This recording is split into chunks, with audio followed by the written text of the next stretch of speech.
Some of us are more susceptible than others, and those beyond the veil know it. They know that with the slightest nudge, we can be manipulated into harming ourselves or others, and they take pleasure in our pain. To be human is to suffer. Jealousy and envy drag us down to a base level. Paranoia amplifies an offhand comment into a tsunami of hatred and rage. Our unspoken insecurities hold us hostage. We play into the Stockholm syndrome that our mind has us believing and feed the monster that is destroying us from the inside. We serve it like a butler waits on royalty. We open doors to dark hallways, run forward to make sure that the way is lit and clear. We walk into the cell of our own misgivings, close the door behind us, and listen as that monster locks us in. We whimper from the darkness, but can't bear the thought of escaping, which is exactly what they want. That was fast. We open on Wendell's Cafe and Bait. It's late afternoon, early evening, beer time at Wendell's. Elliot enters and notices Daisy and Brian. Brian, you sit at the counter, coffee in hand. Sherry Coolidge is working. Daisy is drinking a beer as she browses for new fishing lures.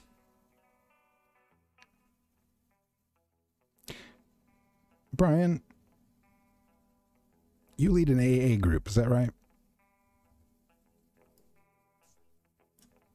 Yes, I'm in charge of the AA group in town. So is hanging out with the locals during beer time, is that a challenge for you, or you kind of beyond that now? How severe was your drinking problem? How long ago was it? It's not really weird. Brian's a pretty well put together guy. He's got a steel trap for a mouth and would never expose anyone, obviously. You never drink socially or anything like that? You teetotal? No, he doesn't really drink out in public.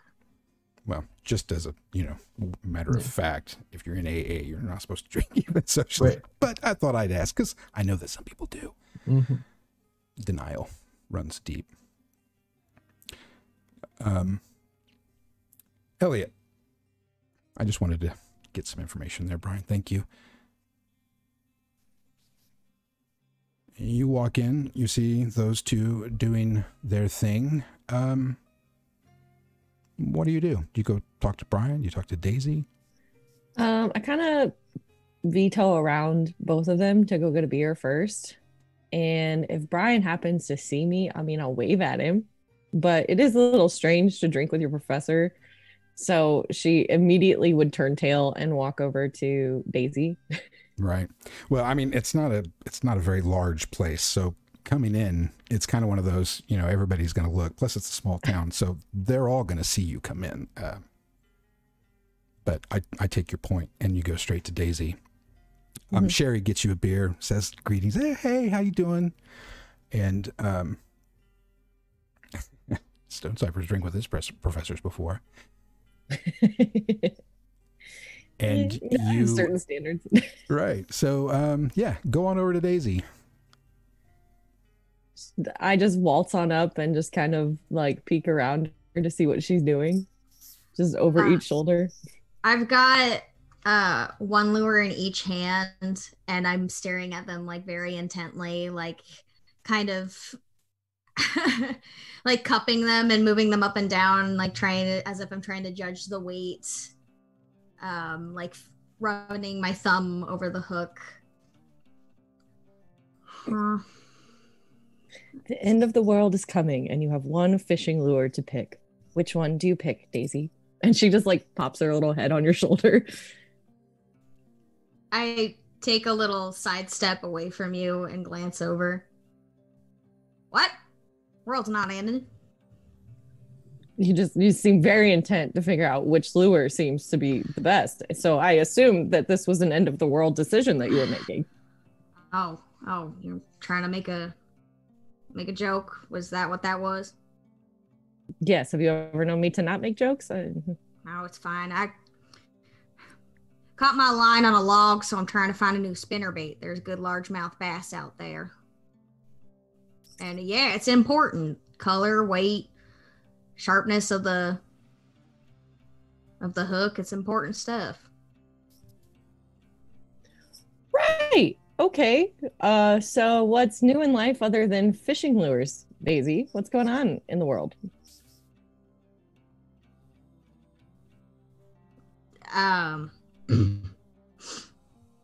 None really. Why do you Sibella's not here if that's who you're looking for. I think she's back running the shop. Yeah, probably. I just stopped in, grabbed beer, and saw you standing here. And it is beer hour, appropriate time for it. Yeah, that's why I'm here. How's your son doing? Good, very good. Loving everything that is cartoons right now, and Avengers is kind of his big thing. Spider-Man. Yeah, just pretty normal, 4-year-old stuff. When you say like Spider-Man and Avengers, I just look at you blankly. It's not registering. All right. There were superheroes around in your time, Daisy. I mean, I know who Spider-Man is. He was the man who's a spider too. I don't know. I don't pay attention to that stuff. Maybe you should babysit Oliver sometime. You guys could really bond. He'll tell you all about it. I'll hard pass. Thank you. Speaking of Oliver, I want to pull up Roll20 because apparently I haven't done that yet. And I want Daisy to roll something for me. Let's roll perception. Perception.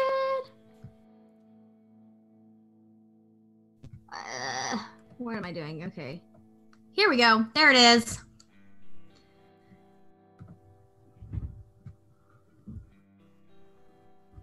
Wow, I did super good. That's a 7. And I hear 2 of you. Sorry, tweaking a few adjustments while you guys do your thing. A 7. Pop that out.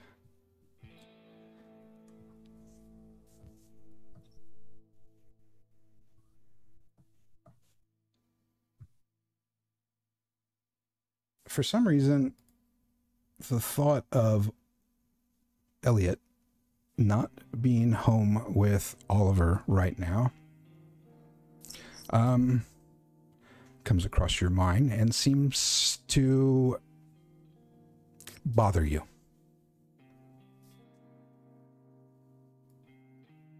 You can represent that however you want.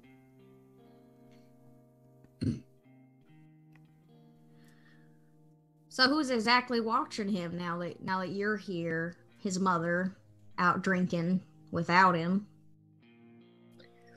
Well, as ratchet as this town really is, I don't normally bring a 4-year-old to come drink with me, so he's at home with my mom. They have movie nights, and she loves it.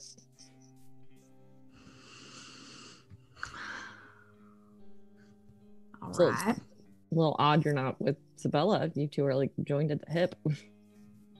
I have my own life. She has hers. Fishing. and I motion to the 2 lures still in your hand. Yeah, I don't know. I don't know. I think I'm gonna go with the green one. Seems like a great choice. Elliot. How much time do you really have for that boy of yours between school and coming out here? And I mean, you've been visiting Sibella an awful lot. I've noticed that as well. I'm sorry. Are you making a commentary on my parenting? Just a thought. I spend enough time, Daisy. I mean, where's your trusty dog? You don't spend a lot of time with your dog, do you? If you're always running around. Well, that's a dog. I don't think you should really compare the life of a child to an old dog. But I just think that maybe your dog would like you to spend a little more quality time with you. So what if you had a heart to heart with my dog lately? Did she tell you that? Maybe she did. Maybe I can talk to dogs, Daisy.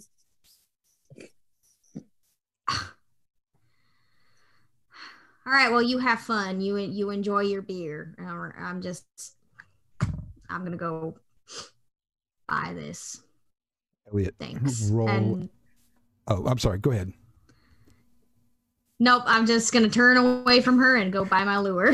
And then I just tink my beer bottle against yours as you'll even give you a nod and then drink from the bottle. Elliot, I want you to roll me perception. Did Daisy asking you that make you feel a little uncomfortable? It did. It sure did. In that uncomfort, you look around, you know, kind of like avoid eye contact thing. Mm-hmm. What'd you roll? 12. A 12. You notice Brian at the counter seems to be paying a lot of attention to Sherry Coolidge. In fact, to you, it seems as though he can't keep his eyes off of her. I go watch. I kind of like glance at Daisy as she's walking away, and she seems a little weirded out and flustered, which is how I normally like to see Daisy walk away from me. And then I just turn on my heel and find a bar stool and slip right up beside Brian and put my beer down and just lean over the counter and start looking to see if there's a beer I can maybe snatch or something from the other side. Yeah, you can do that. Yeah, Brian. So Elliot sidles up next to him there at the counter. Is that what you did? Mm-hmm. Kind of forcefully. Yep. Miss Hammond, what do I owe this surprise? Well, hello, doctor. I just happened to notice that you were sitting here all lonesome, just checking out the peoples here. What is up? You know, I'd like to people watch. That would be called stalking, Dr. Brian, I think. Mm-hmm. No. People watching is just observing people as they go about their natural day. If I were to follow that person back home and observe their behaviors from a different point, that would be stalking.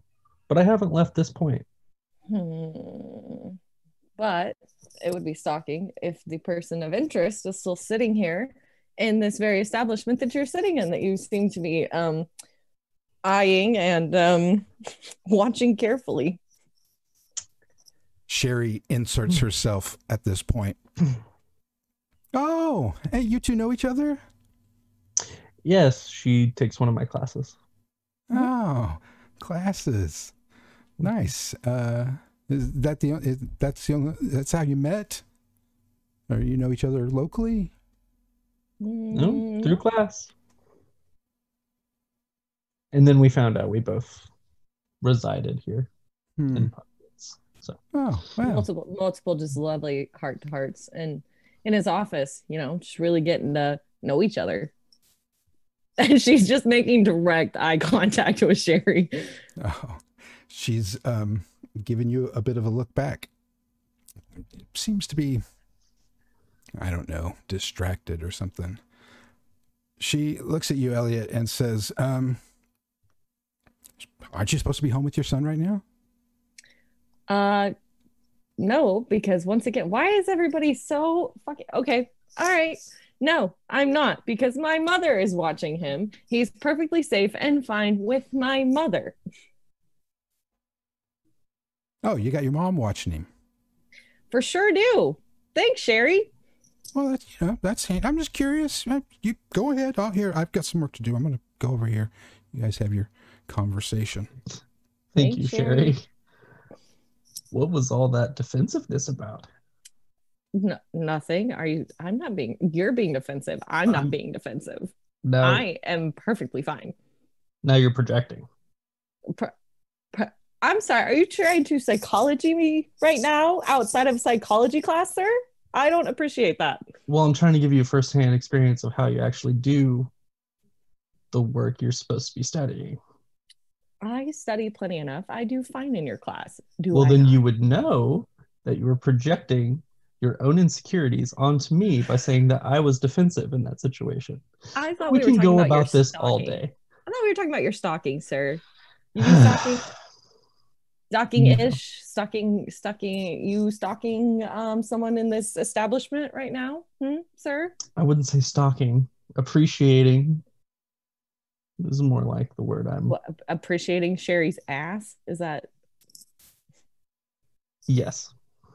You copied. just straight up, Professor confesses, yes, I'm staring at Sherry's ass. Very nice. I mean, we were going in circles. At some point, one of us was going to have to end the conversation or tell the truth. So... Oh, so now you're admitting that you are stalking Sherry, specifically her ass. I appreciate you finally bending to what you were supposed to. Thank you, sir. I'm obviously not going to win this verbal debate. Brian, and I think your coffee cup. Oh, here, I'll take that. I would love one. Thank you. Yeah, you bet. Here, I'll fix you some coffee. It's my job, Elliot. I do work here. Daisy, I want you to let's have you roll something else. Okay. Actually, let's not. I already had you roll perception. Let's say your perception still sucks as it had been. Dang. But I do want you to give me a soul roll. Okay. Gotta roll for the soul. 14. You're waiting for Sherry to finish her conversation over there with them. You were walking up to purchase your lures, correct? Yes.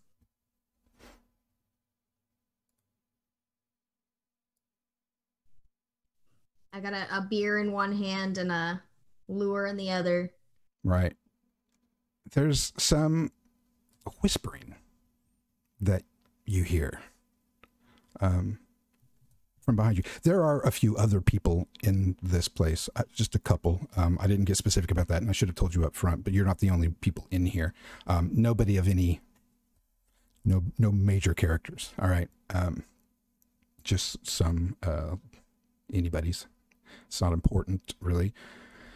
That are in there, also having a couple beers during this time, and you notice that there is a man, an older man and his wife that are sitting at one of the tables, and you notice when you hear this whispering and you turn around and look, the old man is like to the wife, but he's pointing at you.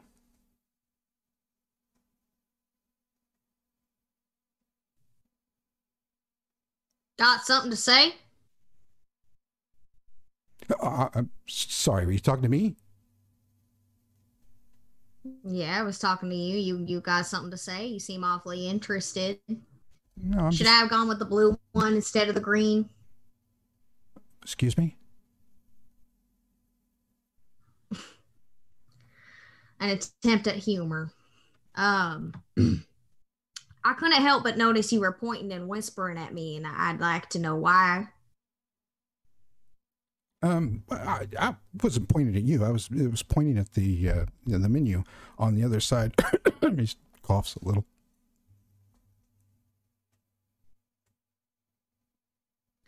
The burger's good. Oh yeah, burgers are real good. And I I kind of like narrow my eyes at him, or my single eye at him, and take a sip of my beer. I kind of stare him down, but if he doesn't budge. No, as you're staring him down, he's still looking at you eye to eye. He's like maybe 60, 62. There's a lot of difference in 60 and 62. And he's still staring at you while you're staring at him, and he takes a bite of his hamburger, and he's doing that. Chewing, still looking at you, chewing his hamburger. And then he kind of coughs a little, and you recognize that he begins the process of choking. No more air comes out. And the woman that is sitting next to him, we assume it's his wife, another older lady, just eating her burger, not paying him any mind. Starting to get a little blue around the gills. What do you do? All right. And I kind of stay and stare at him for a moment. Like, is this seriously happening? Like, is this really happening right now? And I kind of look around, because sometimes in these situations, there's always some man who wants to be the hero. But if I don't see anyone else jump up. Nobody seems to even notice. I'll set my beer and my lure down on the counter and go over to him. And forcibly, I'll try to be like, lift him up and put my arms around him from behind and help him stop choking. The Heimlich maneuver? Yes, that's what I thought it was, but I didn't want to be wrong and Tim to call me out. I was like, it's got to be the Heimlich maneuver, but I'm blanking. I'm wrong. Heimlich maneuver that bitch. All right, give me an act under pressure roll. Okay. Under pressure. Dun, dun, dun, dun, dun, dun. We do not own the rights to this music. 16.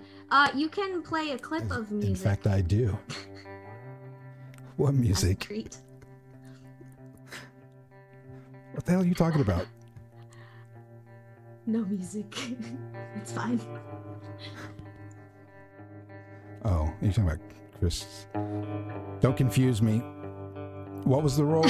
Sorry. That's all right. 16. 16. Outstanding. You get in behind, start doing the Heimlich. Now, Brian and Elliot, in this tense moment, Sherry is still, I'm not good at doing this in the role play. I was trying to do it when I made that one snide comment, but she's kind of doing the mean girls act with you, sort of like the subtle comments that can be explained as perfectly fine, but they hit you hard. I'm not catty enough to be quick with those. I'm too the masculine, hey, motherfucker. So that's kind of how she's acting around you and Brian until a commotion. You probably heard some exchange, but it was kind of happening at the same time that you guys were having your thing. So you heard Daisy doing her Daisy thing with somebody, and right.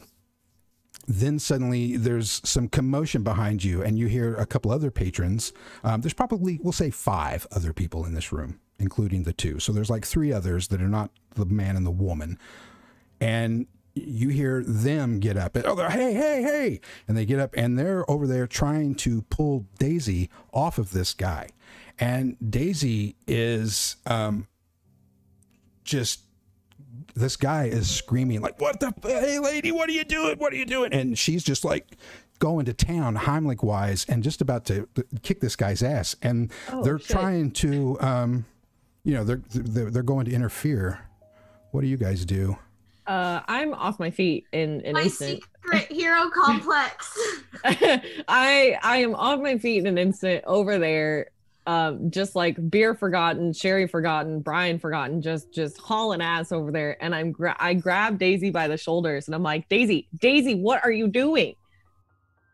Brian, what do you do? Oh, I'm eating my food, watching intently, like the meme where the person's just throwing popcorn in their mouth. That's Brian. That's Brian. Okay. So from my perspective, has he spit out what he's been choking on, Ooh, or is he yeah. still choking? No, we're getting to that. Okay. As you're doing the Heimlich maneuver, Daisy, he starts vomiting up green moss, slimy green, Oh shit! inner pond mossy stuff. Elliot, she's being like almost violent. The man is like, get this crazy bitch off me.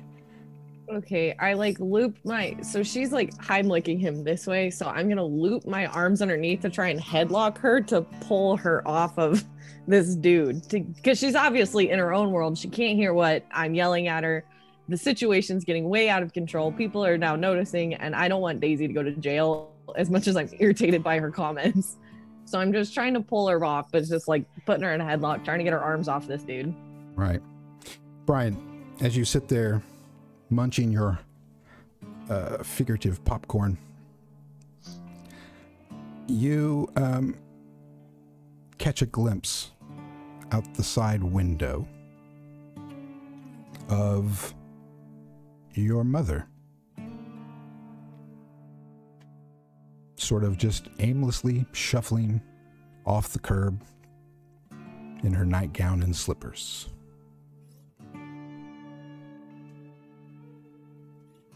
What do you do? Brian pushes his plate towards the edge of the counter and puts on his coat and quietly slips out while the commotion is happening. She's, her mouth is agape. Her hair is wild and unkempt. Roll me a keep it together.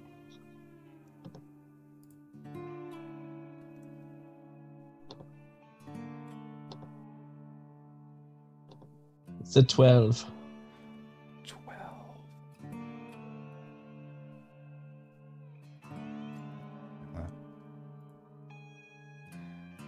So with a 12, you're going to lose a stability. If you you see the sheet, you need to choose your disposition. Tell us what's your initial feeling when you see this? Just like ice on the back of his neck, accompanied with like a gut shot. Brian is just racking his brain as to how she got out and like how he's gonna get her back into the house. He is uneasy. Easy. Just very on edge. Right. Wanting to sort this situation out as quickly as possible. So you go up to her? Yeah, Ruby, hey, Mom, what are you doing out of the house? She turns around, and it's not your mom. It's, I don't know if you've actually ever met her, old Granny Hauser, like the old lady Hauser. You ever met her? You can or can't, doesn't matter to me. I would say I know her. I don't know if I ever actually held a conversation Right. with her. Brian was a quiet child. A little bit of confusion. She's well put together when you turn your mother around. It's not your mother, it's this old woman Hauser, and she's got on a long skirt, a nice blouse. She's wearing red satin gloves and has a Bible under her arm. Oh, hi, Brian. Hi, I'm so sorry. I mistook you for Ruby. I thought she got out. That's your mother, isn't it? Yes. Ah. How's she doing? She's been better. We're just kind of waiting at this point. There's really nothing that can be done. Right. No, I understand. That's kind of the way it is, you know. I've seen her walking around from time to time, too. So, yeah, I could see that happening. Yeah. You say you've seen her walking out lately? Well, you know, just like you did. Oh. Well, again, I'm very sorry for the mistake. No, don't worry about thank it, you for Brian. being so understanding. Yeah, it's no problem at all. I'm just, you know, out for a nice stroll, carrying the good word around. Hey, you know what? Well, Don't worry. like a pleasant day. Oh, well, you too. And don't worry too much about your mother, you know. After all, death is, you know, only the beginning. You know, I've heard that around a couple of times, so that is very comforting. Did you go back inside? Well, again, thank you so much. Oh, yeah. Have a nice day. Yes. Inside is the commotion is still going on. Elliot is trying to wrestle Daisy off of this guy. Daisy, at the sight of the green mossy vomit that is now seeming to just not, it's just endlessly coming out of this man. Every time you pump, more of it comes out. And so you squeeze harder and harder. I would assume to help him eliminate this or maybe make something happen. Staring into the green slime as it continues to just build, you have a vision, because I have no subtle way to say it. Staring into the green slime, a thought or an image comes to your mind. And you are in a cave.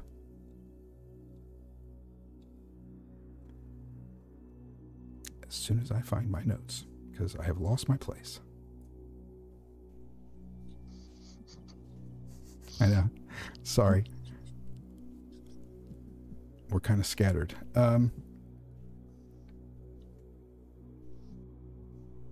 You see Pike. He's deep in the cave. The cave feels familiar, but it doesn't look the same as you remember it. It feels like your cave. Just doesn't appear quite the same. Similar, but something's off.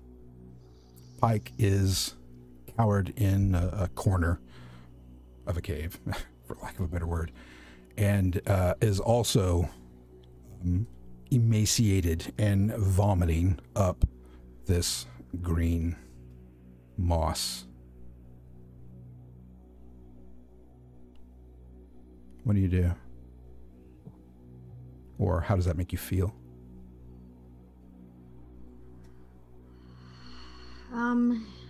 Well, it makes me feel uneasy. I've been having a lot of memories resurface lately, a lot of stuff that I put behind me or thought that I did, and Pike was a big part of what I kind of tried to push down, but he has been making more appearances. And I remember in that cave I always heard this clicking and clacking and chittering, and in the background of all of it was a storm, an occasional thunder rumble or lightning strike, and I almost hear it being transported back here. And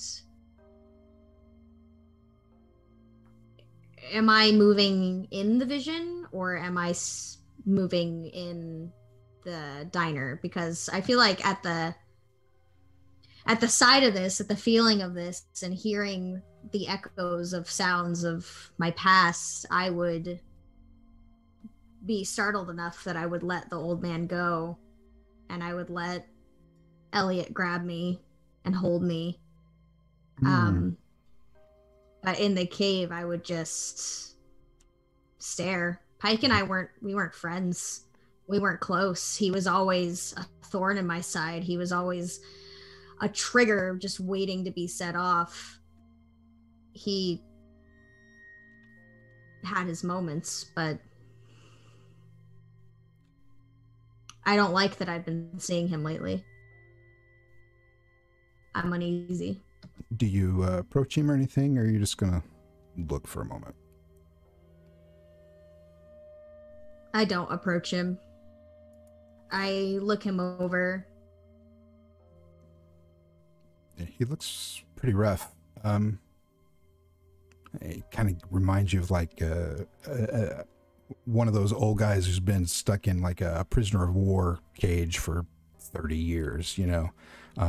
The beard's growing, very skinny, doesn't look like he's eaten maybe ever, and just continues to vomit this up. But you brought up a good point as to what was happening in Wendell's. So we're going to go back to that real quick. Daisy is still going to town on this guy. You're having a hard time getting her to let go. And Elliot, as you sort of, you know, look around, maybe some of these other assholes will come help you, right, because you're struggling. Brian has walked out. You don't know what happened to him. He's outside for some reason, slipped out conveniently. And as you're doing this and thinking about that, you look out the side window or the front window or one of the windows to try to find out where Brian is. And you see a Mercedes pull up outside, and a girl with short blonde hair, a short, tight red dress, and patent black heels. I don't know if you notice all the heels and stuff, but it's in my details, so I'm going to give it to you. She gets out of the passenger side of the car. She's got a sleeve of brightly colored tattoos up her right arm, and steps over onto the sidewalk as the driver's door of the Mercedes opens. And you watch as Oliver's father stands on the street and closes the door. Dressed in a well-cut shirt. He's gorgeous. I've never said that about a guy. I just did. Yeah, Hair in... Huh? We're aware he's gorgeous. We don't have to... I'm just saying, I just realized when I said that, I don't think I've ever said those words before. I have said men are pretty, or handsome. He's gorgeous. He is. His hair is perfect. Ray-Bans, a broad, gleaming, white, toothy smile comes across his face as the woman says something to him that you can't hear. He comes around the front of the car and closes the distance to the red dress woman quickly and leans in and gives her a kiss on the neck. She giggles and pulls back and says something, kisses him deeply. Why don't you roll us a keep it together? Let's spread the wealth. Oh, fuck. No. Oh, wow. That was pretty bad. This is a bit much for you. And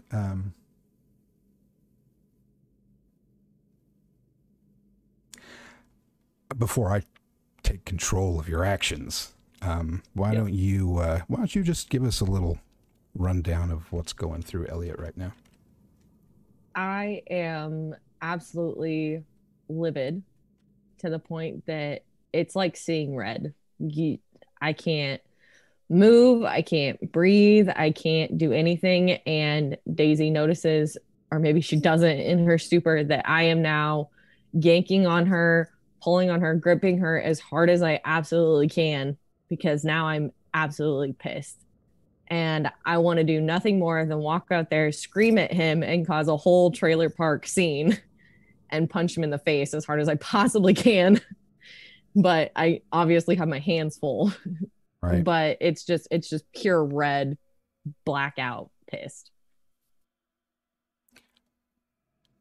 As you are doing this and still going to town on Daisy, you feel somebody trying to pull you off of her, and it's Wendell.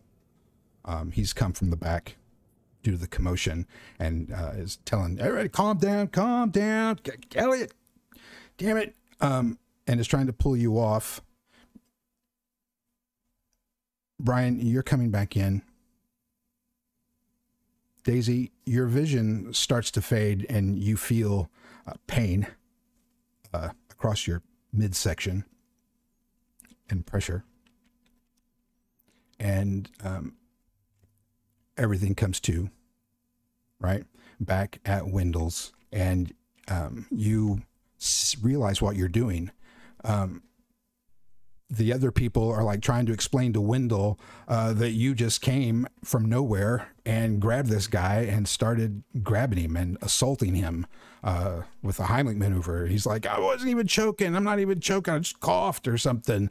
Wendell's like, calm down. Everybody calm down. Are you all right, sir? Daisy, are you okay?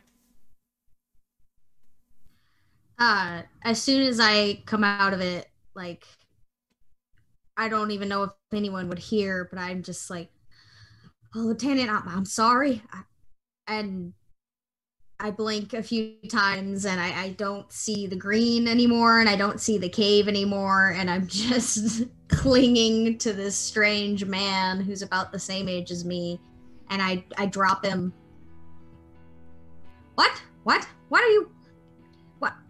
Excuse me? I didn't do, I was saving his life. He's fine, Daisy. Damn it, let go. Well, what are you all doing here for? Why are you causing a ruckus? He was choking on something.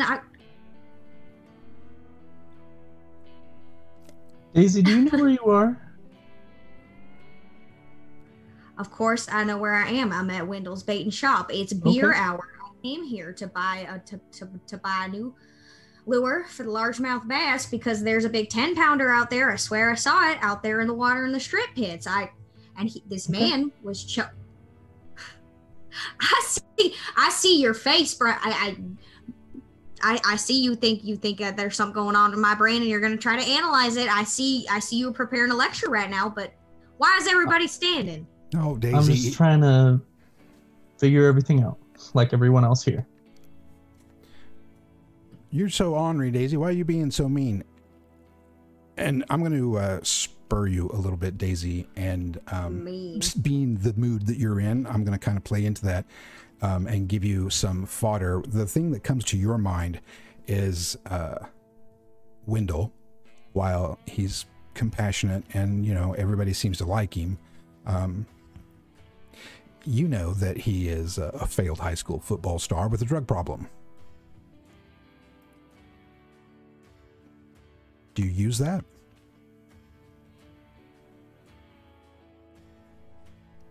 Just give me the opportunity.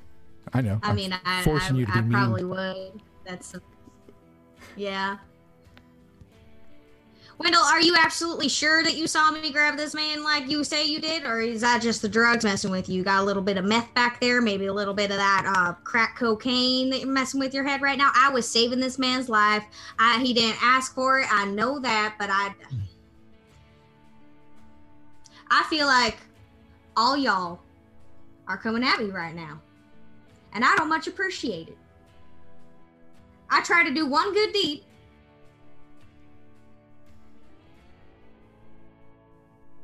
Daisy. Well, Wendell, I think this boils down to just a miscommunication. Obviously, Daisy seems to think that the gentleman was choking. Seems to think. I know he was. The gentleman is saying he wasn't. Where did the moss go? There was moss, the same moss that was in that little boy at the pond.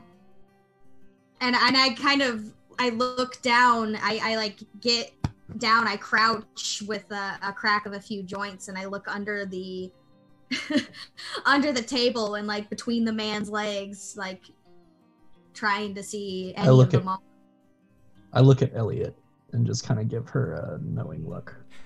Elliot Her eyes is are trained out the door. Oh, already out the door? She's Okay. not. No, she's looking. Gone. She's not paying I'm attention to you. not paying intently attention. staring Okay. with murder in the eyes out the window. Well, then I look at Wendell. Right.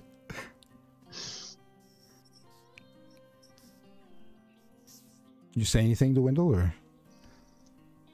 No, I'm not going to say anything that's going to set off Daisy. I just kind of give him a look, like, especially after she says there was moss. Right. Brian's a little worried about Daisy. Let's say that. So Wendell Doesn't look good for her right now. Wendell continues to try to calm things down. Daisy, stop being so damn mean. And no, I don't do drugs, for God's sakes. And the woman is like, he wasn't choking. So there's a lot of commotion happening at the same time. Elliot is looking off. Brian is probably trying to sort this situation out and figure out what's, everybody's, what's going on. And Sherry comes up to you, Brian, in this commotion as you're saying thing, and goes, I've seen you a lot. You've been hanging out with Elliot there. You guys seem awful friendly. Has it gone beyond the classroom? That's a very strange question to bring up right now, but no. A strange question. It's purely academic. She's my student. I have a code of ethics. I wouldn't. Well, she's staring at that guy outside. I look at the guy. Do I know the guy? Do I put it together? Have you ever met him? Does he know anything about him? Probably not, because he moved away after high school. He's just some handsome guy. She's just staring at some very, some might say, gorgeous man. Okay. Well, obviously she's very interested in whoever the pretty man outside is. So I don't know why you think there's anything going on between me and Elliot.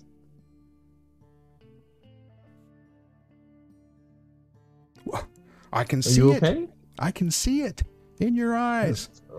Oh, okay. I promise there is nothing going on between Elliot and I. The tension continues to build, and it is odd, and everybody seems to get angrier and angrier, all about a different thing.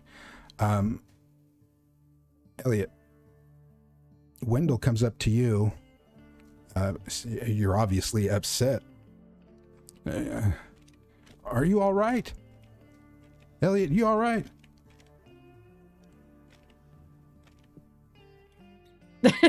Does he like put a hand on her shoulder or do anything? Yeah, he touches you. I instantly smack that shit off of me, and I just stare at him and then just huff and then look at Daisy for about 0.2 seconds before marching out the front door.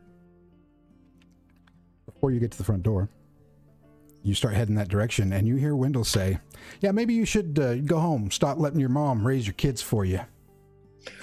Oh, bitch did not just fucking say that to me. She turned on her heel. Wendell did. Oh. Uncharacteristically. Wendell said that? I turn right around and start marching right up to Wendell. Wendell is throwing shots. Oh, hell fucking no. I march my ass right up to that old motherfucker. And I just how tall is Wendell? Is Wendell like a taller man? Is he? Yeah, he was a football player back in high school. So, he's probably 6 foot. Relatively large guy. Okay. Bigger than me. Well, my whole 5'7",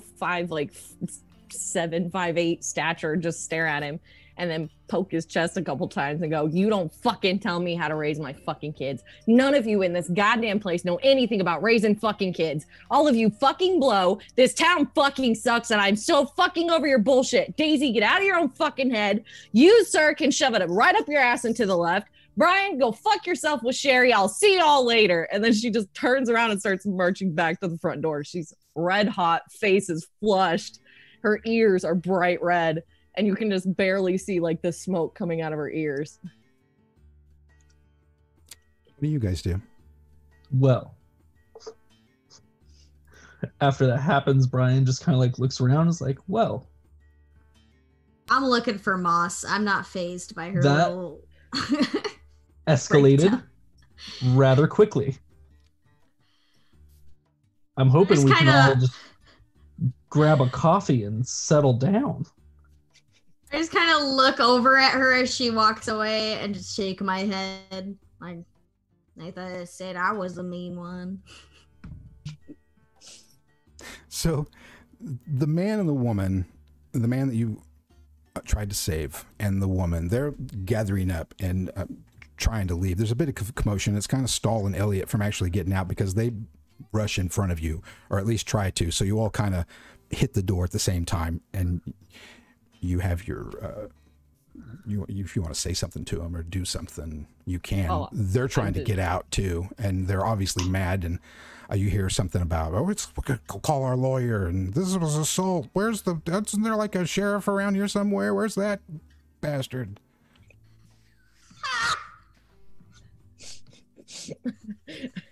Elliot is just like, get out of the fucking way, and she's just like shoving people's shoulders, just out of my way. I'm getting to the door. I don't give a fuck about your problems. Like, she tells somebody to fuck off. Like, it's just a lot of energy that's coming out of this stature of a woman as she's just shoving past everyone to get out the door. Right. Eyes are like locked on where she's headed. So you burst through the door. What do you want to do? Oh, I instantly just like pause as soon as I get out into the nice air and rear back on my heels a little bit and like study the two for a second. Do they notice me standing there? No, they're not there. They're gone?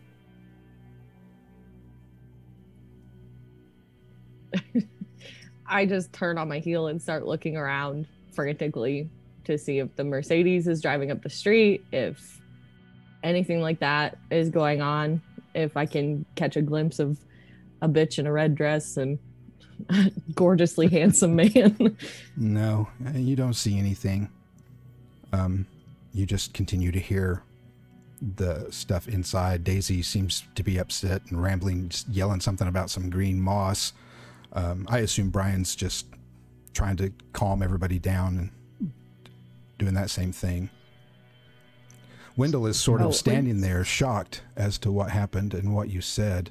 What did you say, Brian? Oh, Brian's just like picking up plates, like helping people clean themselves off. I'm standing basically in the middle of the lane of the road, like looking up and down the street, like trying frantically to get a look of a Mercedes to find taillights, anything. Roll plus soul.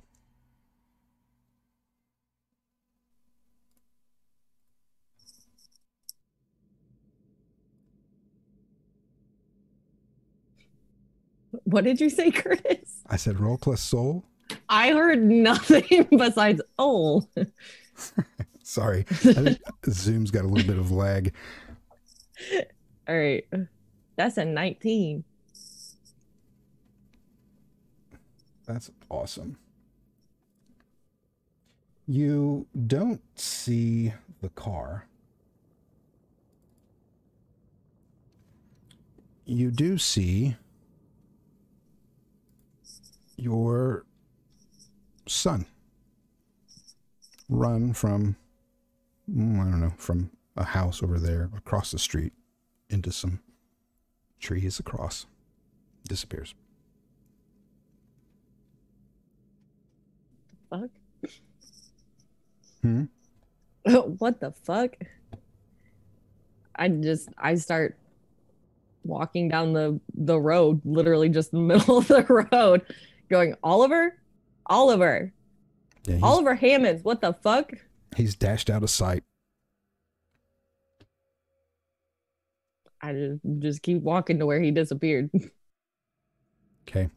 While you're doing that and the commotion's going on inside, I see what time it is, and I have to pee. So we're going to take a quick break, and we'll be back in about 10 minutes and see what's happening in all of this madness. Yeah, we'll be right back.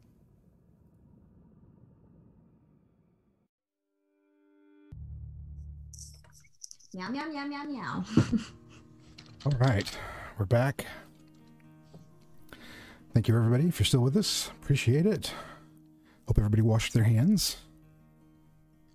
I didn't. I didn't. No, I didn't. Wash your fucking hands, people. So, all right, let's organize and reset up the scene here real quick so we know where everybody is. Brian and Daisy are inside. There's a lot of commotion. The one couple that felt assaulted left, but there's still Wendell and Sherry in there, and 2 other local beer drinkers that have gotten off work, and those are the ones that sort of got into the commotion as well. Wendell has finally gotten everybody sort of calmed down. He's handling you with kid gloves, Daisy, but continues to ask if you're all right. You can't see the moss. There's no sign of it. You're not really sure what happened here. You remember the vision quite vividly. Give us some insight into your thoughts right now, or actions if you do something. I mean, I'm obviously right. I saw what I saw. Right. It's weird that everyone else didn't see it. I mean, there is a little moment of thinking maybe I am delusional, but he was choking. He was turning purple. There was the moss, and same thing happened with the kid at the lake. People swear that I was shot at him and that there wasn't the moss. And then these reoccurring visions and memories, it all adds up to something I can't quite understand. And so I'm just sort of frozen under the table. I'm inspecting the cracks of the booth and the cracks in the tile, seeing if there's any hint of the moss scraping my fingernail right into the cracks to see even if I can find any semblance of green. Wendell's kind of hovering over you, curious about what it is you're looking for and doing. And after you do this for a few minutes, he'll be like, Daisy, what are you looking for, hon?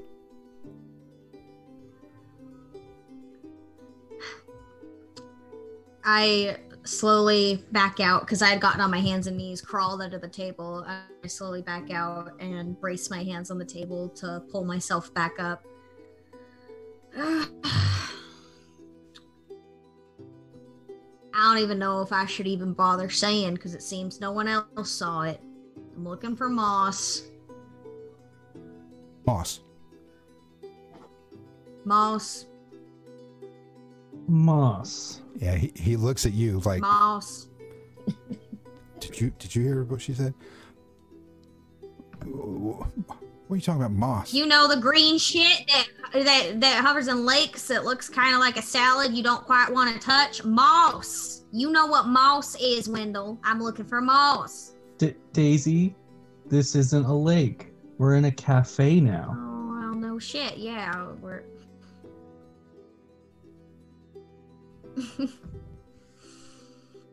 So what did y'all see then? Explain to me. When I got up and I helped that man who was choking, who was dying, I am certified to do these things. What did y'all see? Choking. He wasn't choking, Daisy. They said you just grabbed him up out of the chair and went to town on him.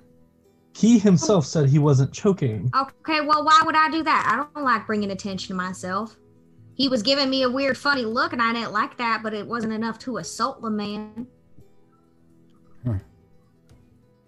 That's what you did.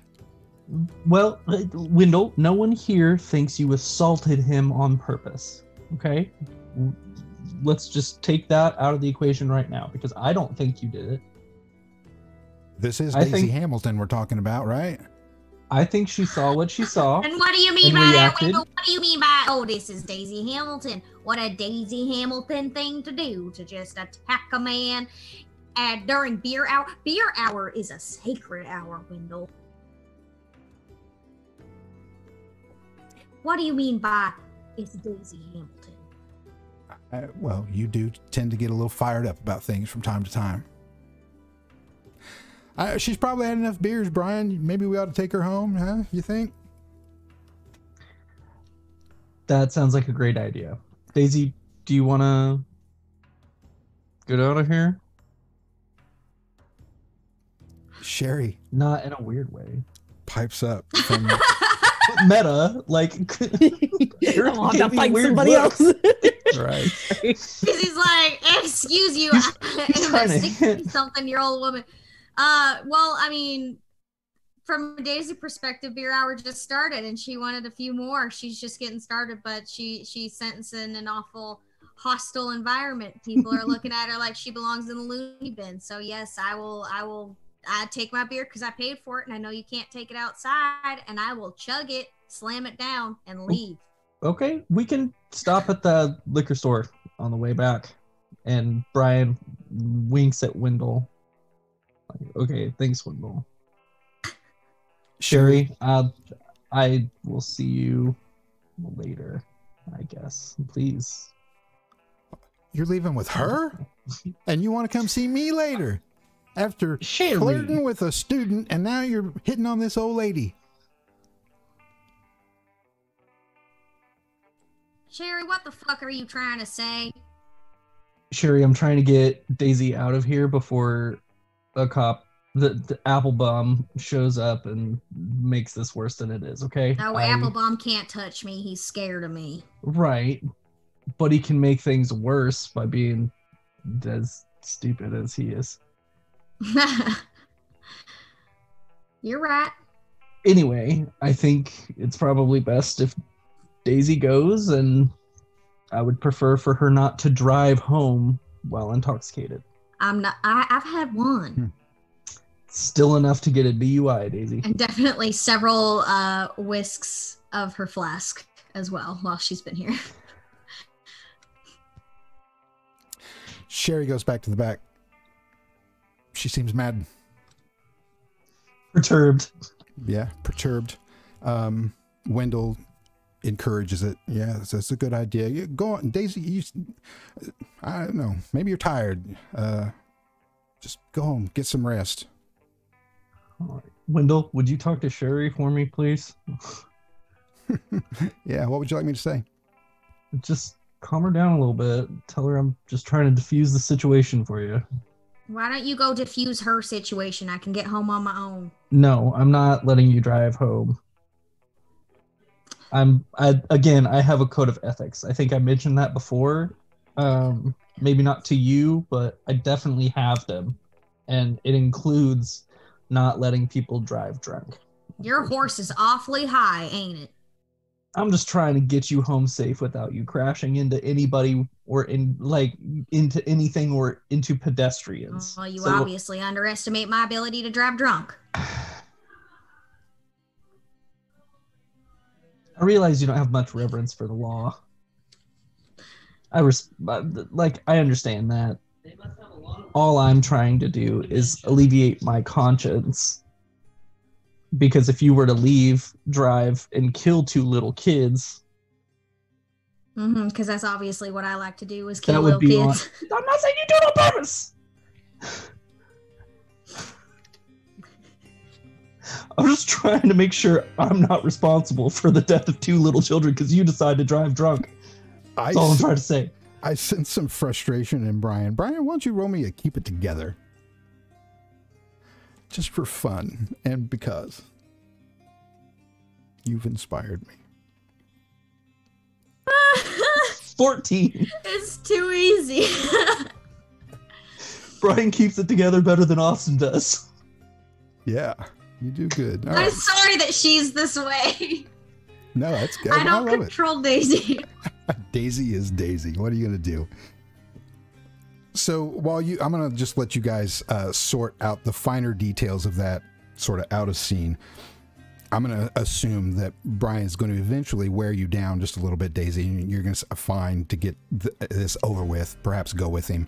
Maybe not. I don't want to take that agency away from you, but I'll let you guys think about that for a second, because I'm going to go back to Elliot, and who has then chased after Oliver into this sort of like this unkempt copse of trees in between the houses. The houses in Providence are kind of scattered out a little bit. There's a few that are close together, but sometimes there's like 3 or 4 house spaces, I'll say, in between houses, and usually there's some overgrown wooded area where it's the shrubs or the thorny bushes and stickers and things like that are pretty cluttered. And he seems to run into one of those, but it's dark and thick. So he's kind of lost in the brambles is the word that comes to mind. You follow him in? Yeah, I grab my phone from my back pocket and flip on the little light from your phone flashlight. I don't know how to describe that. You just flip the screen and you hit the button and your flashlight. And I just start walking into the bushes, trying to be careful. I don't really want to rip my pants. I do love these pants that I'm in currently. They're my favorite pair of jeans. And I'm just like looking over every inch as far as the flashlight will go and just going, Oliver Hammonds, I swear to God, get your ass over here. What the fuck are you doing? I mean, she's pissed because her mom's supposed to be watching him. And he is running amok in the town. Where's mom? Just 1,000 questions, but mostly get this child under control. Right. Going into the woods with your flashlight as the sun is setting. This was like late afternoon, early evening. So it's not quite dark yet, but in this bit of trees, it's darker. So the flashlight helps. I know that because cops use flashlights in the middle of the day. So anytime they want to look at something, flashlight. So you're doing that and you turn your light over thinking, man, it's dark in here. And you shine it, and standing right there, 3 feet away from you, suddenly exposed by the light of your flashlight. This is jump scare, is Granny Hauser. I take like 3 steps back. There is a little she sees, old lady Hauser just like standing there, and she's like, hi, what are you do? Have you seen Oliver back in here? It's Elliot, right? Is that your name, honey? Yeah. You can call me Ellie, Elliot, whatever. I don't really care. Have you seen a little boy running through here? Oh, you look upset. Are you all right? No, once again, little boy, about 4 years old, tall, cute as a button. Did you see him running through here? Oh, you're talking about your son, right? Yes. Have you seen him? Is he in here? Did he run past you? Oh no, why would he be in here? Because he just ran in here. I don't. What are you doing in here? Oh, did you see him? Yeah, I saw him run across the street into the freaking. Yeah, I saw him. Do you think I'm his mom? I saw him. She continues to be sort of indirect and continuing in this sort of situation.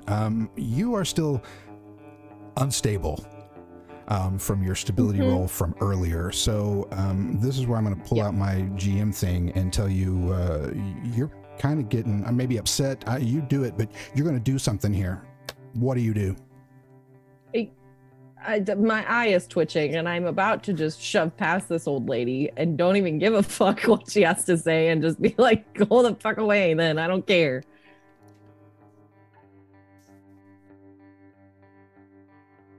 That's it? I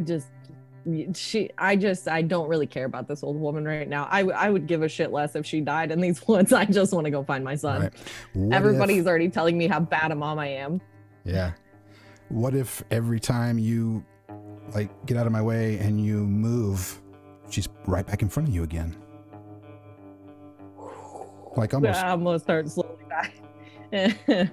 The demon old lady. I'm not down to fuck with that. Can you like move and stop doing whatever it is that you're fucking doing? I don't know. Well, you're looking pretty upset, honey. Are you sure you're all right? What are you doing out here running around in the woods? None of your fucking business, old lady. And she just goes to shove past her again and keep walking. She's in front of you again. You motherfucker. I swear to God, get the fuck out of my way. What are you doing? My goodness, the language in you. I don't really give a shit, Grandma. Get the fuck out of the way. Do you think if your son Oliver was in here, he would have heard you by now, huh? I don't know. Sometimes 4-year-olds do what they fucking want because that's what they do. They're 4. Can I help you? Is there something you need from me to get out of my way? Oh, I'm just wondering what you're doing walking around these woods. And I've told you 10,000 times. Now can you move? Oh, hon. You know, I don't think your son is in these woods. I think you're just seeing things. And you are a woman lost in the woods. Why are you even out here? You're gonna bust a fucking hip. Like, oh. I'm never lost, honey, never. Okay, well then at least let me go look. Why are you the gatekeeper? Are you the little wood troll that you don't want me to walk in your woods? Like what is this game we're playing here? Because I'm not having fun. This isn't fun for me. Roll me a +0.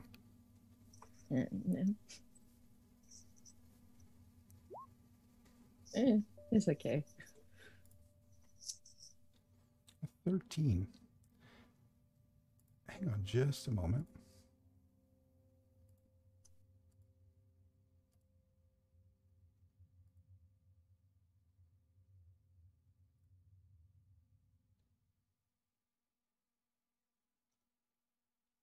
I have to look something up. do do do do do do do. Oh, yeah, I almost had it queued up. I was sorting through my musical tunes. I've got music scattered all over. This is completely off topic while I'm looking this up. This is an aside. Okay, I'm down for this. What's up? What'd you try to get? I ran across my file of music from the one acts, and I've got the Benny Hill theme song. Yes. Oh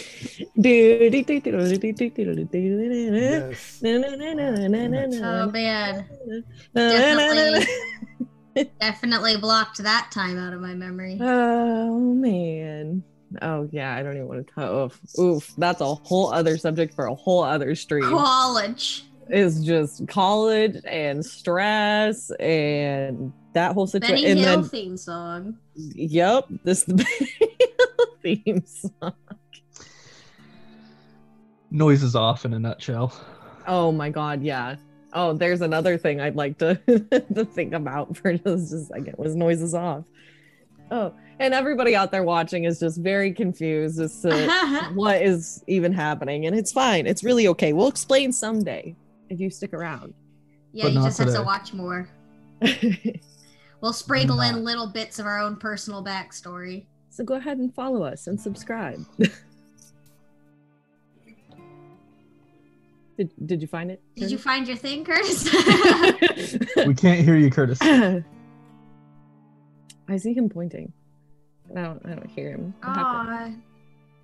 Hello, silence, my old friend. If only Curtis could talk. I really wish we could hear him. I really wish that we could play this game. But no. Oh, Harvey. Nothing at all. Ah! And Harvey is out. He scratched me. Oh no. Curtis. No, oh, no. Curtis is the sound of silence. Should we have to monogram for him now? What is the word for that when you have to do this for him? Puppeteering? Should we puppeteer him? Yeah, you shove your hand up. My name is Curtis. I used to be an announcer for wrestling. You are in the woods. You see a spooky old lady. She won't get out of the goddamn way. Twist, it's your mother telling you you should have gotten a different college degree. It's the scariest thing you've ever heard in your life. And then she doesn't say, I'm mad. She says, I'm not mad. I'm disappointed. And The worst. she's disappointed in your behavior. She's disappointed in your life decisions. She hates everything that you've done, but she loves you. She loves you I do dearly. want to say we'll try to keep the game on track. Yes, Brian and Daisy will eventually leave, and there he is! Oh! It works. I don't have to DM anymore. Wow, I don't We know. were really struggling there. It was I voice mod did something, and so I had to restart it. Oh, that Looks sucks. like someone's gonna have to edit this episode. My God. Oops.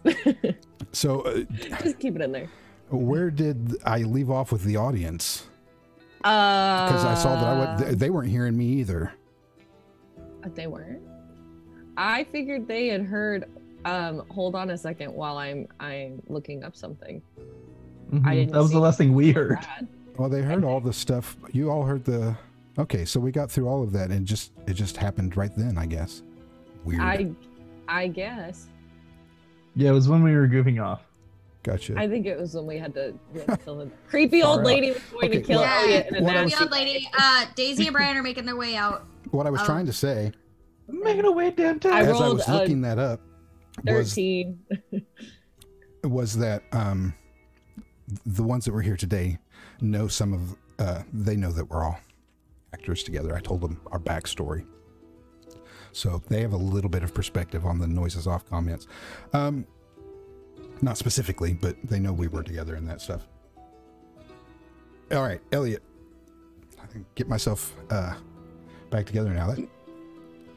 I hate those. I have a panic moment when I have tech issues in the middle of a show. It's all right. We figured it out. We danced our way through it. Right. Good Lord, the illusion. KULT. It's just it. Oops. As we're bleeding into your backstories, sleepers,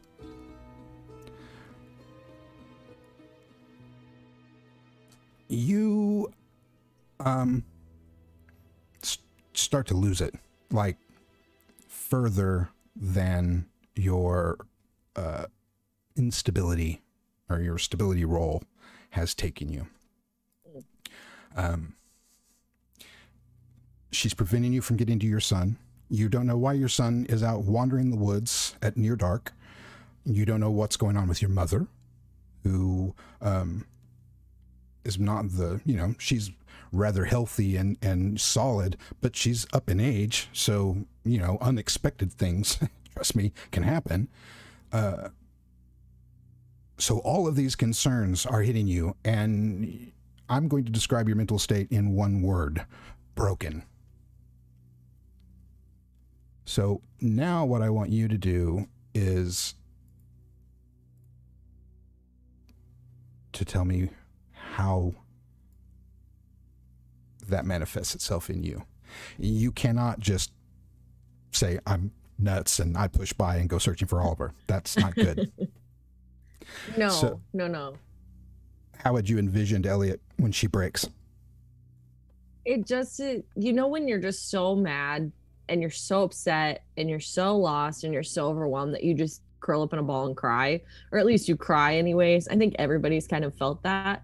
That's kind of what starts to happen. There's tears welling in her eyes. I'm lost as to why this woman will not get out of my way.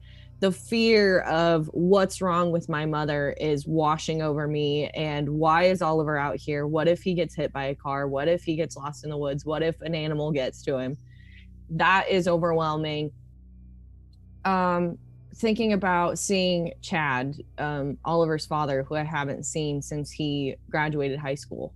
Chad? And that situation. Yes, his name is Chad Anderson because he's a douchebag, and that's what his fucking name is. And why is his face so fucking gorgeous? And I don't understand why anybody in God's name would fall victim to sleeping with this dickhead, because then this is what happens. He leaves you and you're all alone in the woods, and there's an old woman in front of you and she won't get out of your goddamn way, and you don't know why she's even out here. And it's so much, and it's so overwhelming. And she just starts crying.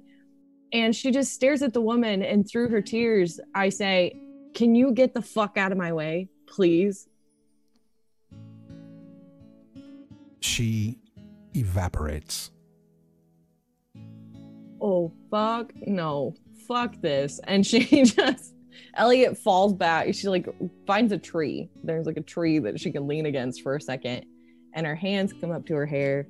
And she feels all the curls and all of the knots. And she just pulls on it as hard as she can. And she can feel some of the strands coming out in her hands. But she doesn't stop because she can feel that pain.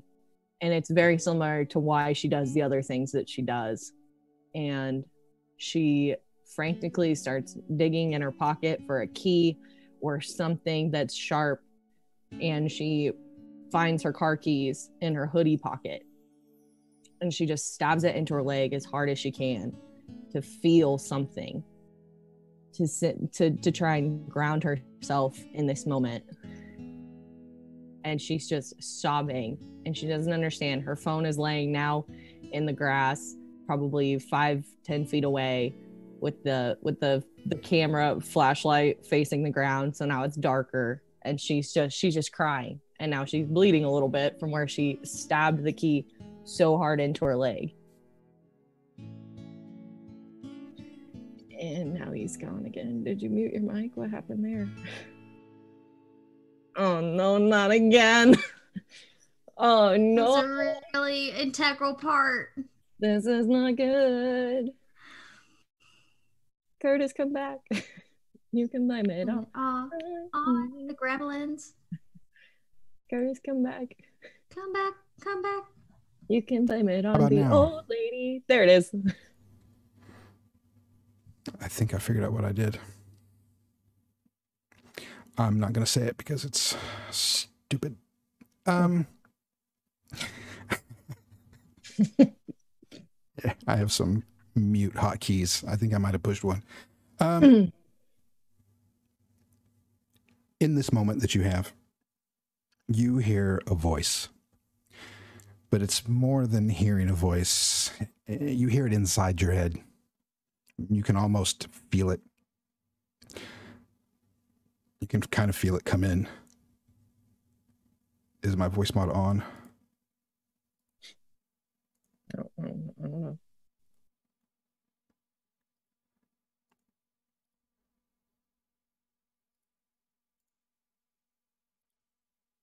All right. Is it working? Yep, sure. Okay. It's not as easy as turning it on and off because the goddamn thing takes over your sound system.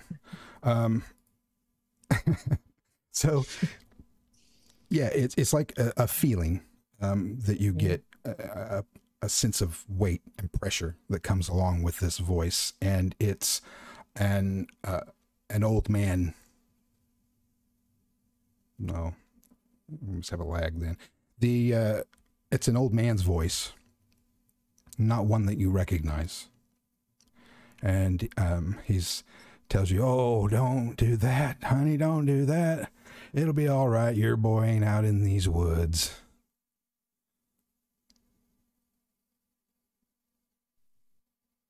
Elliot I start looking around, just through the tears, through the hair, through the key still clutched in her hand so tight that it's starting to leave red marks and imprints, and she's just frantically looking around. You don't see anything, but he tells you to stop hurting him. You know, when you stab that into yourself, it hurts. It hurts you, don't it? I don't understand. What the fuck is going on? What is happening? And she just crawls over to her phone and tries to find it with the little light that's peeking out from where it's face down in the grass. And she's frantically trying to find it. Yeah, you can find it. She doesn't really have much to say. I just pick it up and I flip it over and I get the light turned off and around and just start dialing my mom's phone number. All right. Then let's cut back to Brian and Daisy. You're driving her home. Are you taking your vehicle, Brian, or are you going in? You driving her truck? How you guys arrange that? Unless so we have Daisy come puts to up a the fight. well, we've come to the agreement that Brian will sit in the passenger side of her truck to escort her home, and then we'll walk back to Wendell's. Yeah. Oh, you're going to go back to Wendell's. Well, that's where my car's at. So. Right. So you're going with Daisy. You're going back to her house. The woods across the house. From your house, Daisy, across from the front.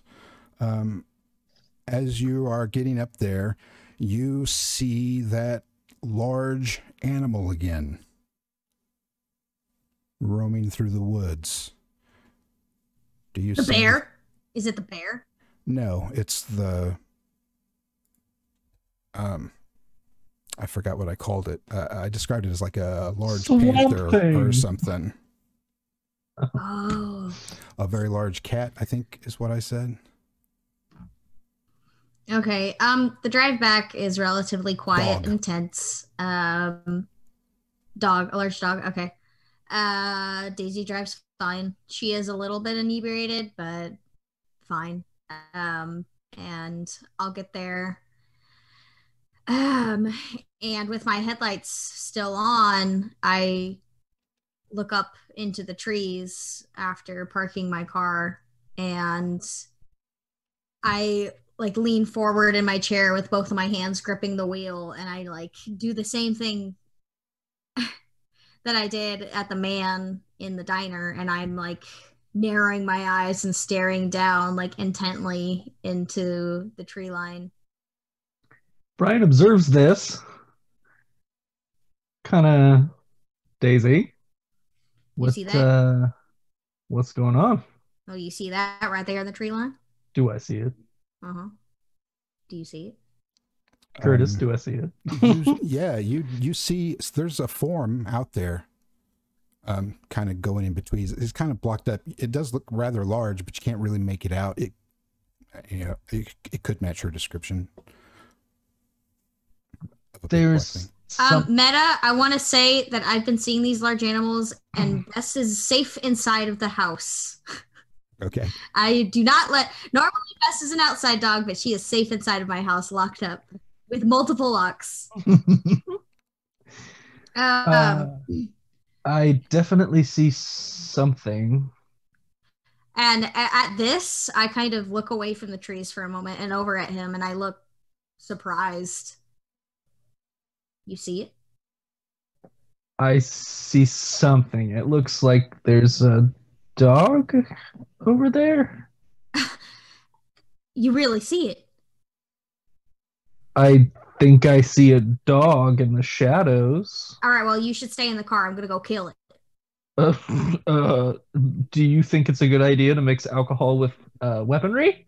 I mean, that's the only way to hunt, ain't it? Aren't you a country boy? And I like smack his arm, and I turn around to the back seat and shuffle around, and in the like floor of my back seat is where I keep one of my rifles. No, I do not consider myself a country boy. Well, you're here in the country, aren't you? I suppose so. We're in the ass crack of America. We drink and we hunt. Which is why I run an AA in town. Oh yeah, you don't fail to mention it to me. And I find the rifle, and I've dug it out, and I start like going through the motions of making sure that it has ammo and it's loaded, and flick the safety off. I wonder why I mention it so often. Oh. Really? There's a...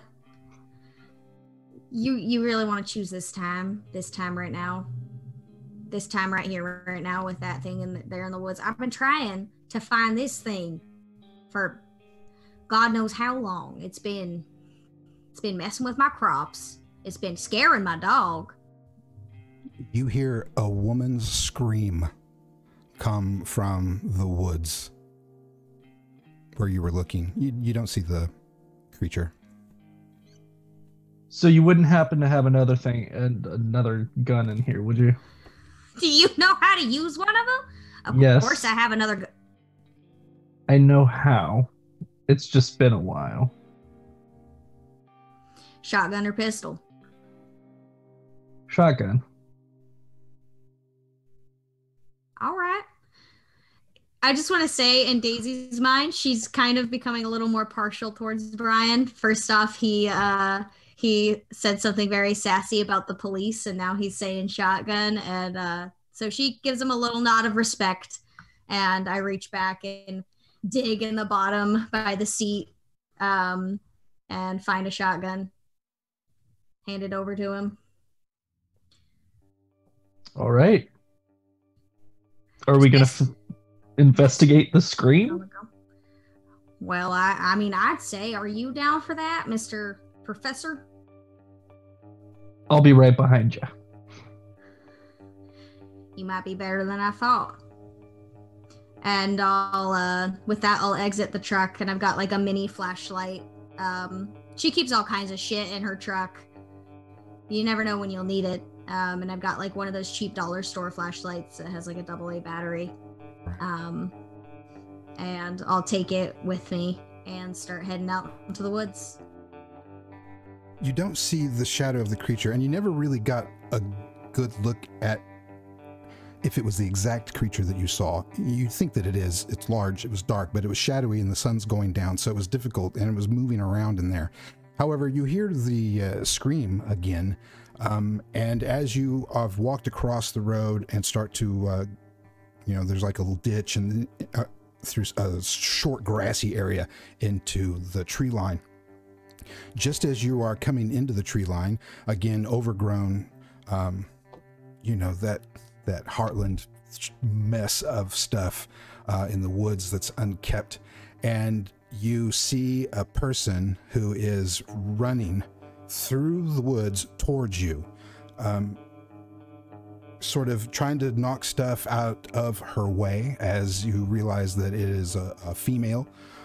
As she gets closer, young, probably a teenager. You don't really recognize her. Her shirt is torn mostly off. She's got bruises and scratches, bloody. She looks like she's been through hell, and she's running, and she sees you, and she starts screaming, "They're after me, they're after me, you gotta help me, you gotta help me," and runs into your arms, Daisy. What do you do? You said that the sun wasn't quite down? Yeah, it's like, on that then edge. I put the little flashlight in my pocket. And I've got a rifle in my hands, and I kind of have to like move it to one hand to catch her. And I'm very, very stiff at this sudden contact, but I'm not a total monster. So I give her a little pat on the back, but I try to pry her away from me and put her behind me. And I look at where she's come from, and I give a little glance over to Brian and a glance back ahead. You see, all right, you stay behind us now. And she's like, we gotta go, we gotta get out. They're coming. And you see what appears to be two men, man-shaped, as they have not made themselves completely apparent to you, but you can see their figures running through the woods. And as they get closer, they look just like guys. Maybe some of the, how do I say this the right way? The word that comes to mind is a bit more rural than even the people that are here in Providence, if that makes sense. Think Deliverance. Yes. Yeah, they're those folks. That's what they appear. Old ratty jeans, flannels, just ripped, stained, dirty clothes. But they're both carrying hatchets out, like chasing this girl through the woods with hatchets. And she's like pulling on you. We gotta go. They're gonna kill us. And they are coming close. Running wild eyes. Daisy, you got them? I am a little hesitant at first because I'm confused that they're men and not a giant dog wolf bear. But I nod at Brian because I see them coming at us with hatchets, so self-defense. And I'll point the rifle and I'll try to shoot at one of their legs to knock them over. Sweet. Let's roll for violence. Yay, violence. I'm good at that. I thought you might have fun if I gave you something to shoot at. Ooh, a 17. 17. So, the first one, what are you going for? Describe it. You get a kill. So, tell me how you do it. A kill? Yeah, I'm easy tonight. Well, the girl runs at me and I put her behind me and I quickly aim the rifle up and I don't quite want to kill him because okay. I mean it's a person and I could go to jail for that if the law decides to do its job for once in this town. But I'll cap him. I'll shoot at his knee and knock him over and make it so he can't run at me anymore. Right. So he goes down. And the other one is still running. In fact, he picks up speed now that he's seen his buddy go down. Somebody needs to do something. Brian racks the shotgun, hoping the sound alone intimidates the guy because Brian's not very good at violence. Right. At this point, Brian, when you do that, you rack the shotgun and you look at him. It's like reaction, please, reaction, right? Make a reaction. And he's getting close enough now that you see this madness in his face. You also notice that his eyes are solid white, and the racking of the shotgun doesn't do anything. He's still coming at you. He's probably 50 feet away in a full sprint, hatchet held up high. Well, I know the basics that it's probably a scatter shotgun. And the closer he is, the better chance I have of hitting him. Yeah. How close are you going to let him get?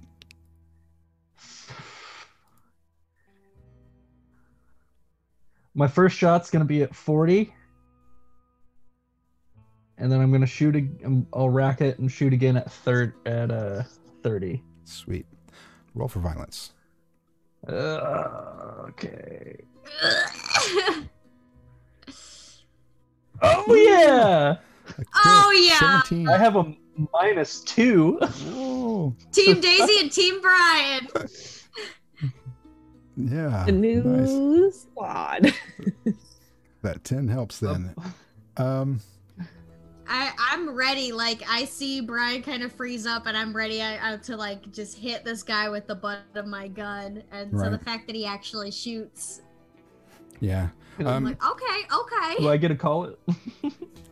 Yeah, you get to call it. But real quick before you do, Daisy, you notice the other one that you have already dropped. He's attempting to get back up and crawl his way over. Brian, go ahead and describe your shot. So as he's running at me, hatchet in hand, just glazed white eyeballs, Brian's shot hits him full on, or at least the majority of the pellets hit him full on in the arm that he's holding the hatchet in. I don't know if you want it to be blown completely off. Go for it. It's KULT. Dope. All right. So the shot connects at his shoulder and arm and just completely he is one-armed now. Blows it off. And does not have a hatchet. Yeah. Right. So you blow off the hatchet arm. He still runs. He kind of like jerks. But he's still coming. Shit.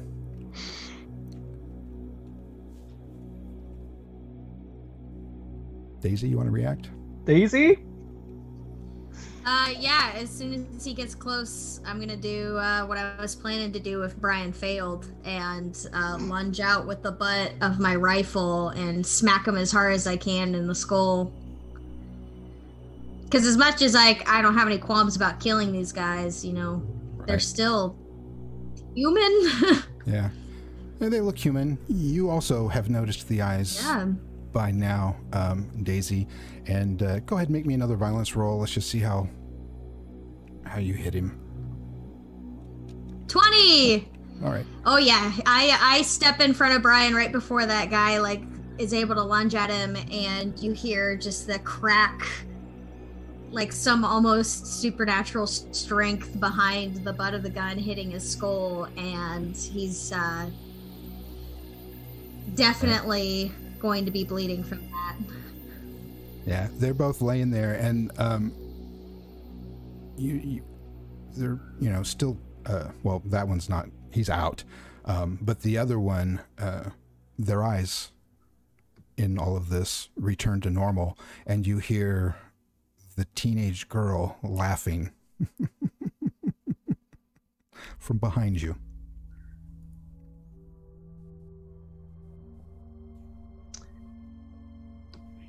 Oh god. There's something funny? And Brian turns around very slowly. Yeah, I don't say anything, but I also turn very slowly. But I kind of turn halfway so I can look between everyone that's here. Right.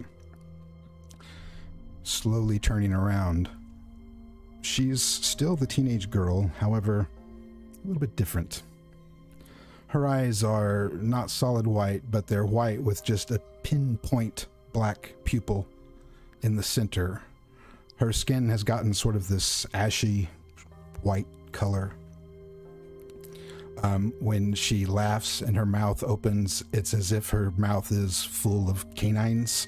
Every tooth is sharp and pointy. And it looks like she has more of them than she needs. And she just gives you this big cackle and turns and walks away,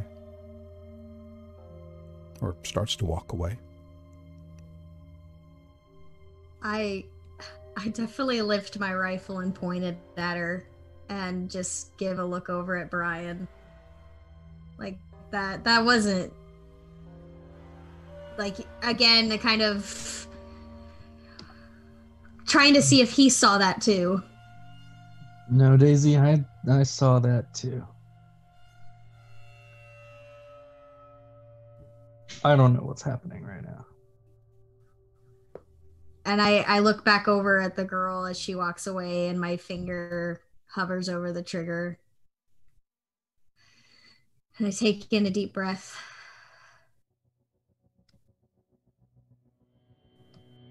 But I lower my rifle and I turn back and look at the guys on the ground. You hear her laugh So again. what do we do with this?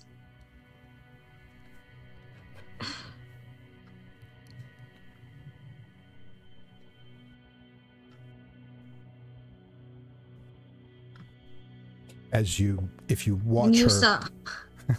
this lag cracks me up. It's okay. Go ahead. No, you go ahead. I wasn't going to do anything. I was just going to tell you that if you watch her, it's as if the darkness takes her. She just kind of fades away. Brian was watching her the whole time. Yeah. I would make you keep it together, but I'm going to just assume that you're pretty freaked out. Plus, we're towards the end, so what point does it make at this moment? But I do want to go back to the guys, by the way, that you blew off the arm. He bleeds out. The other one who's kneecapped, or the one that Daisy didn't kill, when you are turned and messing with the girl, he escapes. You don't know where he went. I know, a mystery. The other one is there, but he's dead. In fact, you don't know where the other one went. He couldn't have taken off so far, and when you look around, there's a little bit more blood there than what should be, as expected, and he's gone. You don't know what happened to him. Elliot, in the woods, having your moment, listening to this man's voice inside you.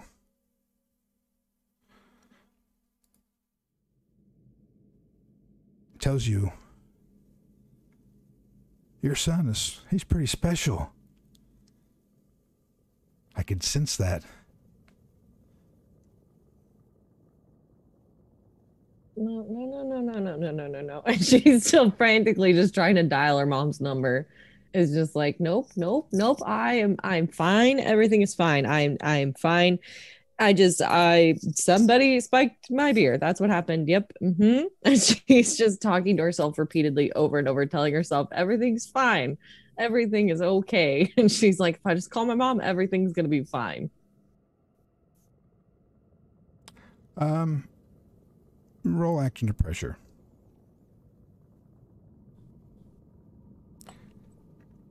If I fat finger my phone trying to shut off the alarm in the morning, I'm going to imagine that it might be difficult for you to get your numbers pushed. Oh, yeah. Hands are shaking, losing her shit. She just stabbed herself in the leg with a pair of keys. Like, there's blood. It makes sense.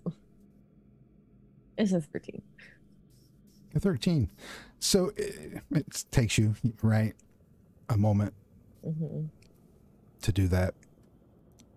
You do get the call, and your mom answers. Oh, Elliot, good Lord, where have you been? Oh my God. Mom, is everything okay? Is everything fine? You've been Oliver gone okay? for 3 days. What do you tell me? What do you mean I've been gone for 3 days? I've only been gone for an hour. Where have you been? Are you, would you come home, please? No, mom. And the tears are back, and she's sobbing, and she's so confused and so lost. Mom, I don't understand. What are you talking about? 3 days? I've been gone for an hour. And there was this old lady, Hammond, or whatever. What is her name? The old lady, the grandma of the family? I don't even fucking know. Mom. Oliver is gone. What? Where have you been? Oliver is gone. What are you talking about? What do you mean he's gone? Where? What happened? You need to come home. What the fuck? I did, and then she just clicks and hangs up the phone. she just is in pure shock as she's not even thinking her mom is still talking. She hangs up the phone. She sees the keys still in her hand, and she just looks around in the woods as it's getting darker, and she's just frantically looking around, and then she just starts screaming until her voice is raw, and it's over and over and over again screaming. And then she takes the key and she's stabbing herself over and over again, just screaming her head off because she just cannot comprehend what the fuck is going on. Whatever that is talking to you stops you. You lose control of your body. And he says, stop doing that. You need to get out of these woods before it gets too dark, and you'll never get out. What? What are you? Who are you? What are you talking about? Am I finally losing my shit? What is going on? Oh no, I live in these woods. I've been stuck in here for a long time and waiting for somebody like you to talk to. And I appreciate that. But honey, it is not safe in here. You need to get on home. Okay. And she slowly gets up from her fetal position near this tree that she's been sitting by, and she's a little sore, a little tired. She's still bawling, as she flips open the camera on her phone and just starts waltzing her way towards what she hopes is the road. You get a sense that he's helped you a little bit. You feel a little extra oomph, I suppose, is the best way to describe it, when you're getting up. And as you reach the edge of the trees, you hear him tell you, well, this is as far as I can go. If you see that old witch running around, you better stop her. And when you step past the trees, you no longer hear nor feel the voice. Home is not that far away, just a couple of blocks. Providence, very small town. Mm-hmm. Do you run? But here's the thing. I'm hearing the echo of my mom's voice in my head saying, gone 3 days, Oliver's gone, gone 3 days, Oliver's gone. But when she hears the old man in the woods say that witch, her first thought is Sibella. And now she's thinking in her head, do I go home or do I go to Sibella and see if she might know something about what just happened? She's also hesitant to go home because she's bleeding in multiple places now and she's losing her shit. And the one person who's going to make her feel better is Sibella. So there's this moment where she's looking up the street to her house, down the street to Sibella's, up the street to the house, down the street to Sibella's, before she finally just says, fuck it, and starts running to Sibella's place. Interesting. I was not expecting that. It's all right. That's a good note to have. Mm-hmm. Then we will have to find out later about your situation with Oliver. I was hoping to wrap that up, but you went to Sibella instead. Very interesting. You may pay for that. That's my last bit. Do your worst. That's my last bit of cult horror for the night, because we're going to end it there. I want to say though, Brian and Daisy standing there, and there's this guy dead. Daisy would just there'd just be this silence, and she would grab her flask and hand it over to Brian with just silence. Would he take it? Oh yeah, 100%. Yes. He takes the flask, takes a big old swig, hands it back. Make a roll. +0. I just wanted to know. I was like, done. They went through this crazy shit, and Daisy's just silently hands him the flask. I was like, does Brian? I needed to know. I rolled a 12 for a +0. Nice. Well,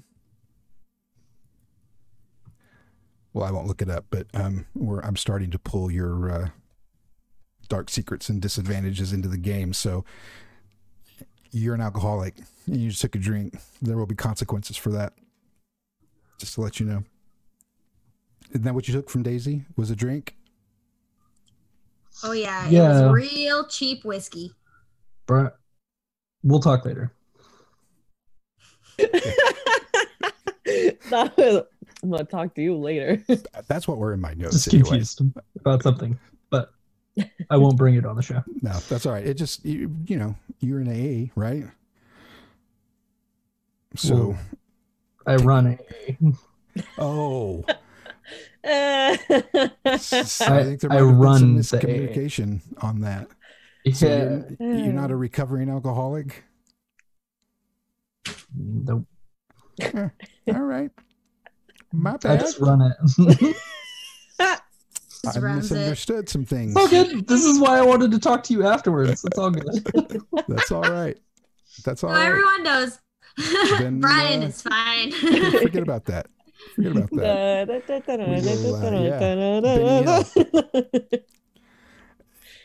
Right. That's what I was thinking too. That's why I was confused. Yeah, that's all right. Right. No recovering. All alcoholics are recovering, in my opinion. Chris just called you out in the comments too, by the way. They're I know. I was. Called me out? No, he was We're all explaining good. my confusion. Oh. I The had been scene under- ends Yeah. with Daisy extends an olive branch of a flask. So, all right, Brian so takes a swig. Elliot's zoom running out. to Sibella's. Everything's fine. Yeah, it's not a big deal then. I was under a different impression, so we just negate the roll. It didn't do anything. Won't worry about that. You take your drink. A great moment between the two of you, wondering about these disappearing bodies and what that woman was. You hear some screaming off in the distance. Providence is not that big. If Elliot is a few blocks away screaming as loud as she says she is, in Providence, you're going to hear it. It'll be faint, but as you guys are having this moment, you hear some strange scream, like, a crazed scream from somewhere across town. You really don't know where it's coming from, but it is a spooky scream. And there will fade out. Man. What a night. Thank you guys. You were wonderful and good sports, especially Brian with that look in your face. I knew something had gone wrong when you were like, what? Excuse me? What? But that's the thing. Everyone in town assumes that he's a recovering alcoholic. And he's like, no, I just want to meet him. Yeah, I just want to What are live. you talking about? Far out. Outstanding. You guys were wonderful. Thank you so much for playing. I'm going to end it there, but I'm going to zoom out to my outro scene now and spare you guys the all of that stuff. But I want to thank you very much as I do this cool in credit thing that you guys can't see because I changed the cameras on Zoom. But a big, huge thanks to my players tonight for an awesome job in spite of me stumbling around telling their stories. And thank you, the audience, for watching live tonight or later on demand. If that's what you do, your support is greatly appreciated. Don't forget to do all the likes and follows and stuff. That is all equally important to helping more cultists find our work. Thank you, Helmgast, for an amazing game. And if any of our viewers would like to start playing Kult, check out KULT-DivinityLost.com for a pile of free resources, starter scenarios, and more. Be sure to visit our website, ttrptheater.com, for all of our Kult content and everything else that we do. Thanks again, everyone. Thanks again to my players. Good night. Sweet dreams. And we love you. They can hear you. You can say it. Oh, maybe they can't hear you. Oh, well. Damn. Story of my life.